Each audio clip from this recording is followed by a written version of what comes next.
ఒక్కసారి పాట వినండి అన్న. అసలు ఏం పాడవక్క ఈ పాట వింటుంటే ఒక్కొక్క అక్షరము హార్ట్ కి టచ్ అయ్యేలా ఉందక్క. అంత అద్భుతంగా పాడారక్క.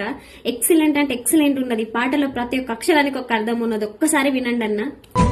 నచ్చితే ఒక లైక్ చేయండి, మీ అభిప్రాయంతో కామెంట్ చేయండి, మా ఛానల్ ని సబ్స్క్రైబ్ చేయండి.